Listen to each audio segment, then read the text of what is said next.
बिस्मिल्लाहिर्रहमानिर्रहीम। अस्सलाम वालेकुम।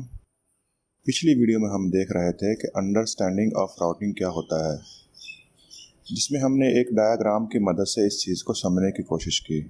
उसमें मैंने आपको बताया कि जितने भी हमारे नेटवर्क्स होते हैं ये एक दूसरे राउटर के साथ अटैच हुए हुए होते हैं, और उसमें हमने एग्जांपल ली थी कि हमारे पास 3 नेटवर्क हैं जो आपस में डिफरेंट कंट्रीज़ या सिटीज़ से आपस में जुड़े हुए हैं। और उसमें हमने ये देखा कि PC1 से डाटा जो है वो PC2 की तरफ किस तरह से आएगा। उसके लिए हमने देखा कि PC1 जो है अपना डाटा मॉडेम को फॉरवर्ड करेगा और मॉडेम जो है वो अपना राउटर 2 को सेंड करेगा। राउटर 2 जो है वो कुछ कैलकुलेट करके पैकेट राउटर 1 को फॉरवर्ड कर देगा, और राउटर 1 भी कैलकुलेट करके पैकेट जो है वो राउटर 3 को फॉरवर्ड कर देगा। इसी तरह से राउटर 3 पैकेट को कैलकुलेट करके वो मुतलका मॉडेम की तरफ भेज देगा, और मॉडेम जो है वो मुतलका PC2 की तरफ डाटा को फॉरवर्ड कर देगा। यह टॉपिक कवर करने के बाद आज हम अपना एक नया चैप्टर शुरू कर रहे हैं जिसका नाम है डाटा एंड प्राइवेसी। ये हमारा यूनिट नंबर 4 है। इस चैप्टर में हम सिक्योरिटी और डाटा प्राइवेसी के मुतालिक देखेंगे कि सिक्योरिटी क्या होता है और डाटा को किस तरह से अनऑथोराइज्ड यूज़र से प्रोटेक्ट किया जाता है। ये अनऑथोराइज्ड यूज़र क्या होते हैं ये हम इंशाल्लाह आगे जाकर देखेंगे। जैसा कि आप जानते हैं कि कंप्यूटर जो है वो तकरीबन हर उम्र के लोगों में जो है वो इस्तेमाल होना शुरू हो गया है, और जब भी हम कंप्यूटर इस्तेमाल करते हैं तो उसके लिए हमें अपनी ज़ाती मालूमात देना पड़ती है। जिस तरह से जब हम कोई ईमेल बना रहे होते हैं, या हम ऑनलाइन शॉपिंग कर रहे होते हैं, या हम किसी हॉस्पिटल का विज़िट करते हैं, या हम किसी स्कूल में कोई एडमिशन लेते हैं, तो इन सारों कामों के लिए हमें कुछ अपनी ज़ाती मालूमात देना होती है। और हम ये तवक्को कर रहे होते हैं कि हमारी ये जो ज़ाती मालूमात है ये किसी के साथ शेयर नहीं की जाएगी। इसलिए ऐसे यूज़र्स जो कि आपके डाटा का गलत इस्तेमाल कर रहे होते हैं उनसे आपके डाटा को बचाना होता है। और ये जो बचाने का अमल है ऐसे यूज़र से जो कि आपके डाटा को लेकर आपका नुकसान कर सकते हैं, इस अमल को हम प्राइवेसी और इंफॉर्मेशन प्राइवेसी बोलते हैं। अगर हम सिक्योरिटी के मुतल्लिक इखलाकी मसाइल की बात करें तो हमें मुंदरजा ज़ैल पॉइंट्स को अपने ज़हन में रखना चाहिए, और हमें पता होना चाहिए कि हमारा डाटा जो है वो किस तरह से लीक होने के चांसेस हो सकते हैं। हमारा जो सिक्योरिटी सिस्टम होता है इसकी बुनियाद ही यही होती है कि इसमें इखलाकी बुनियादों पर जो असूल कायम किए गए हैं उनको मद्देनज़र रखते हुए डाटा की हिफाजत करें। अगर हमारे पास दूसरे लोगों का डाटा है तो ये हमारी जिम्मेदारी है कि उनके डाटा को महफूज रखना, और उनके डाटा को महफूज रखने के लिए मदरजा ज़ैल पॉइंट्स को अपने ज़हन में रखना ज़रूरी है, जिनमें है एक कॉन्फिडेंशियलिटी एंड प्राइवेसी, और दूसरा है पायरेसी, इस तरह से फ्रॉड एंड मिसयूज़, और patent, copyrights, trade secrets and sabotage. तो आज की वीडियो में हम अपने जो पहले 4 पॉइंट हैं इनको ही डिस्कस करेंगे, और नेक्स्ट वीडियो में इंशाल्लाह हम अगले पॉइंट्स को देखेंगे। सबसे पहले हम कॉन्फिडेंशियलिटी एंड प्राइवेसी को देखते हैं। अगर आपके पास दूसरे लोगों का डाटा है और आप उसको महफूज कर रहे हैं तो असल में आप उन लोगों को ही महफूज कर रहे हैं या उन लोगों की आप हिफाजत कर रहे हैं। मिसाल के तौर पर मिसाल के तौर पर अगर मेरी बैंक ट्रांजैक्शन के मुतालिक मेरे हरीफ पार्टीज़ या हरीफ लोगों को पता चलता है तो कि मेरी जो बैंक में ट्रांजैक्शन है वो किस तरह से हो रही हैं, तो यकीनी तौर पर इससे मेरे कारोबार को नुकसान हो सकता है। बिल्कुल ही इसी तरह से अगर हम फ़ोन कंपनियों की बात करें तो उसमें जो इनवॉइस या बिल वगैरह होते हैं उनको खुफिया रखना चाहिए। आजकल के दौर में जहाँ कंप्यूटर में बेपनाह तरक्की हो रही है और इंटरनेट का इस्तेमाल बहुत ज़्यादा हो रहा है, तो इन हालात में ऐसी चीज़ों की राजदारी रखना और इनको पोशीदा रखना जो है वो बहुत मुश्किल हो गया है। जैसे जैसे कंप्यूटर का इस्तेमाल बढ़ रहा है वैसे वैसे डाटा की जो रेंज है वो भी बढ़ती जा रही है, और इस बढ़ती हुई रेंज में डाटा को कलेक्ट किया जा रहा है और डाटा को महफूज भी किया जा रहा है।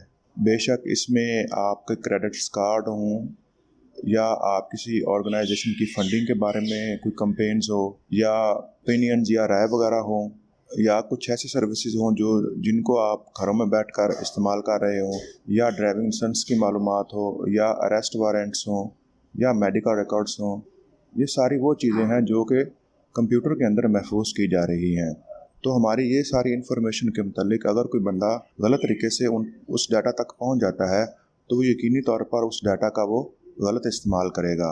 इसकी मिसाल आप ये भी ले लें कि अगर आप किसी कंपनी को आपने अपना ईमेल एड्रेस या फ़ोन नंबर दिया है और वो कंपनी जो है आपका फ़ोन नंबर और ईमेल जो है वो किसी को फ़रोख्त कर देती है, तो यकीनी तौर पर इस तरह भी आपकी राजदारी को नुकसान हो सकता है। इसके बाद हमारा अगला टॉपिक है पायरेसी। पायरेसी क्या होता है, मतलब जब हम किसी भी चीज़ की जो है वो गैर कानूनी तौर पर उसकी हम कॉपीज़ बना लेते हैं। मिसाल के तौर पर वो हमारी बुक हो सकती है, या कोई सॉफ्टवेयर हो सकता है, या कोई मूवी हो सकती है, कोई पोइट्री हो सकती है, कोई पेंटिंग हो सकती है, या किसी घर का नक्शा हो सकता है, या कोई भी ऐसा काम हो सकता है जिसको कॉपीराइट के तहत उसको प्रोटेक्ट किया जाता है, लेकिन हम उसकी जो है ना वो गैर कानूनी तौर पर उसकी हम कॉपीज़ बना लेते हैं और उसको हम आगे सेल करना शुरू कर देते हैं। तो ये एक पायरेसी का एक बहुत बड़ा इशू है। जैसा कि आप जानते हैं कि कुछ सॉफ्टवेयर जो होते हैं वो ओपन सोर्स होते हैं, जिस तरह से लिनक्स वगैरह के या यूनिक्स वगैरह के होते हैं। तो इनको आप अपने मकसद के लिए इस्तेमाल भी कर सकते हैं, इनके सोर्स कोड को आप कॉपी भी कर सकते हैं और इनको तब्दील करके आप सेल भी कर सकते हैं। इनका कोई मसला नहीं है क्योंकि ये ओपन सोर्स होते हैं। लेकिन ऐसे सॉफ्टवेयर जो कि ओपन सोर्स नहीं होते हैं, जिसको आपने परचेज़ करना होता है, उसको आप गलत तरीके से उनकी कॉपीज़ बना के उन सॉफ्टवेयर को आप डिस्ट्रीब्यूट कर देते हैं या आगे सेल कर देते हैं, तो वो एक इल्लीगल चीज़ है, वो एक गैर कानूनी काम है। जिसकी मैं आपको मिसाल ये देता हूँ कि अगर हम बाज़ार से जाते हैं तो वहाँ से हम कोई सीडी ले लेते हैं किसी भी सॉफ्टवेयर की, तो आपने देखा होगा कि उस सीडी के अंदर उस सॉफ्टवेयर की कीज़ भी होती हैं। मतलब आप जब इंस्टॉलेशन कर रहे होते हैं तो सॉफ्टवेयर आपसे मुतलका कीज़ लेता है, तो वो कीज़ जो है वो सीडी से कॉपी करके आप उसके अंदर डाल देते हैं। अब आप देखें कि एक इतना बड़ा सॉफ्टवेयर है और वो आपको एक सीडी की प्राइस में मिल रहा है, यकीनी तौर पर वो एक इल्लीगल चीज़ है। वो किसी आदमी ने कंपनी से ख़रीदा और ख़रीदने के बाद उसने मार्केट में वो दे दिया। अब कंपनी की तरफ से सिर्फ और सिर्फ एक सॉफ्टवेयर ही सेल हुआ है, लेकिन उसकी कॉपीज़ जो हैं वो काफ़ी एरिया तक पहुंच जाती हैं और ये एक गैर कानूनी काम है जिससे कंपनीज़ को काफ़ी ज़्यादा नुकसान होता है।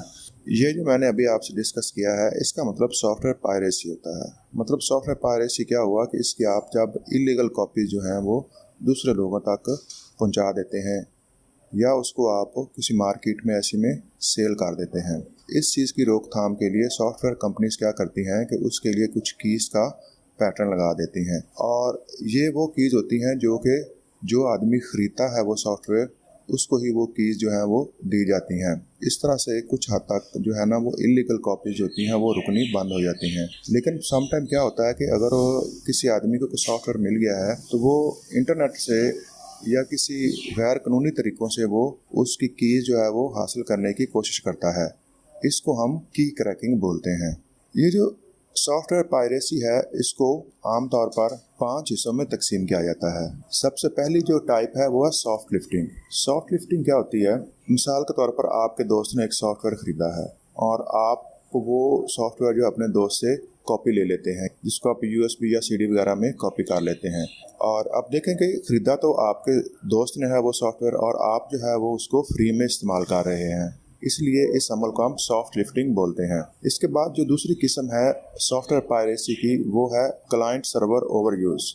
इसका मतलब ये होता है आपने एक कॉपी ख़रीदी है सॉफ्टवेयर की और उसको मिसाल के तौर पर किसी सर्वर के ऊपर आपने इंस्टॉल कर दिया है और उस सर्वर से आपके पास जितने भी क्लाइंट्स थे उन सारों को वो सॉफ्टवेयर आपने शेयर कर दिया है। अब कॉपी आपके पास एक है लेकिन उसको इस्तेमाल जो है वो ज़्यादा लोग कर रहे हैं। इस अमल को हम क्लाइंट सर्वर ओवर यूज़ बोलते हैं। इसके बाद सॉफ्टवेयर पायरेसी की अगली जो किस्म है वो है hard disk loading. Hard disk loading से मुराद ये होता है जो सॉफ्टवेयर होते हैं वो किसी हार्ड डिस्क में महफूज किए जाते हैं और उस हार्ड डिस्क की जो है ना वो ज़्यादा कॉपीज जो है ना वो बना ली जाती हैं और वो हार्ड डिस्क के अंदर ही वो सारे सॉफ्टवेयर जो है ना वो सेल कर दिए जाते हैं। इसको हम हार्ड डिस्क ओवरलोडिंग बोलते हैं। सॉफ्टवेयर पायरेसी की जो अगली किस्म है वो है काउंटरफेटिंग।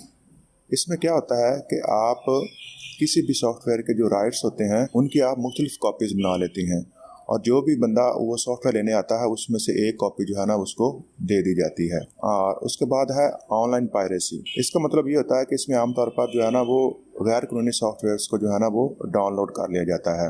मुख्तलिफ वेबसाइट्स जो हैं वो इस तरह के सॉफ्टवेयर देती हैं और उससे जो है ना वो सॉफ्टवेयर डाउनलोड कर लिए जाते हैं।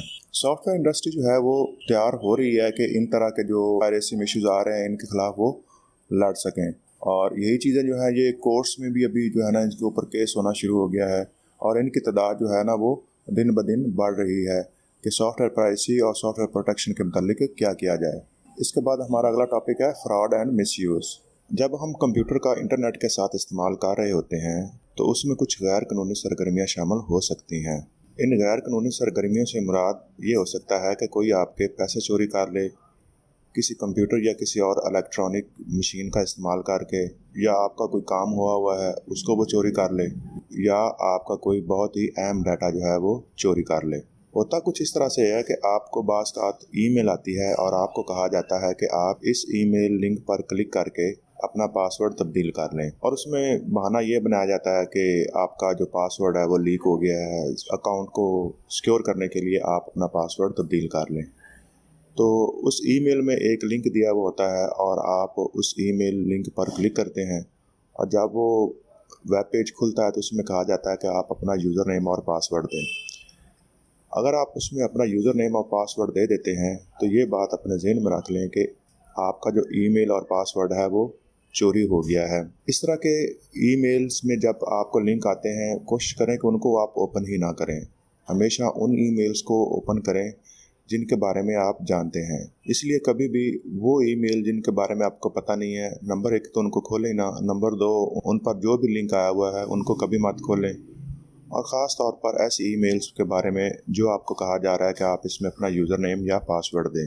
हाँ, अगर आपको अपना यूज़र नेम या पासवर्ड भूल गया है और आप रीसेट कर रहे हैं अपना ईमेल या यूज़र नेम या पासवर्ड, तो उस सिलसिले में जो आपको ईमेल आ रही है तो उसको तो आप रिसीव कर सकते हैं, लेकिन अननोन ईमेल्स को कभी भी आप रिसीव मत करें। अननोन ईमेल से मुराद वो ईमेल्स हैं जिनके बारे में आपको पता नहीं है कि ये किधर से आई हैं और किसने भेजी हैं।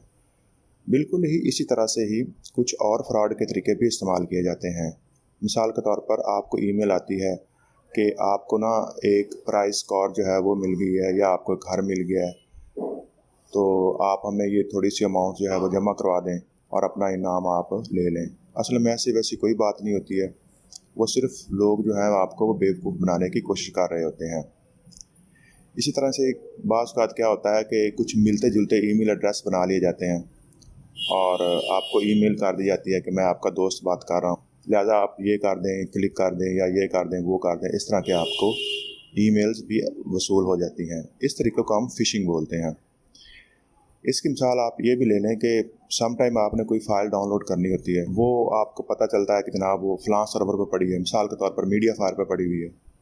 तो आप जब उस पर क्लिक करते हैं तो आपको जो वेबसाइट है वो बिल्कुल मीडिया फायर वाले ही नज़र आ रही होती है, लेकिन उसका जो यूआरएल होता है वो और होता है, मतलब वो उसकी कॉपी कर ली जाती है वेबसाइट की। इसलिए जब भी आप कोई चीज़ डाउनलोड कर रहे हों तो वेब पेज देखने से पहले वो आप यूआरएल या वो वेब पेज का एड्रेस ज़रूर देखें कि वो एड्रेस कौन सा है। बाज़ दफ़ा क्या होता है कि एड्रेस कुछ और होता है, लेकिन जो नीचे आपको स्क्रीन पर नज़र आ रहा होता है वो बिल्कुल वैसी ही वेबसाइट होती है जिस तरह से आप किसी ओरिजिनल सर्वर की जो वेबसाइट आप ब्राउज़ करने की कोशिश कर रहे होते हैं। तो ये भी एक फ़िशिंग का एक तरीका है जिसमें मतलब ना वेबसाइट को क्लोन कर दिया जाता है, लेकिन उनका एड्रेस और होता है। और ज़्यादातर लोग क्या करते हैं कि वो वेबसाइट के लेआउट को देख के या उसकी तस्वीर वगैरह या उसकी सेटिंग को देख के अंदाज़ा लगा लेते हैं कि हाँ ये फ़लाँ वेबसाइट ही है, लेकिन असल में वो होती नहीं है, जिससे आपको काफ़ी तरह के नुकसानात जो है ना वो हो सकते हैं। इसके बाद हमारा अगला टॉपिक है पेटेंट का। पेटेंट असल में होता क्या है कि आपका कोई भी काम होता है नया या कोई आइडिया होता है, उसको आप अपने नाम पे रजिस्टर करवा लेते हैं। ये जो चीज़ है या ये जो डॉक्यूमेंट है या ये जो या कोई भी चीज़ है, ये आप अब वो उस बंदे के नाम होगी है।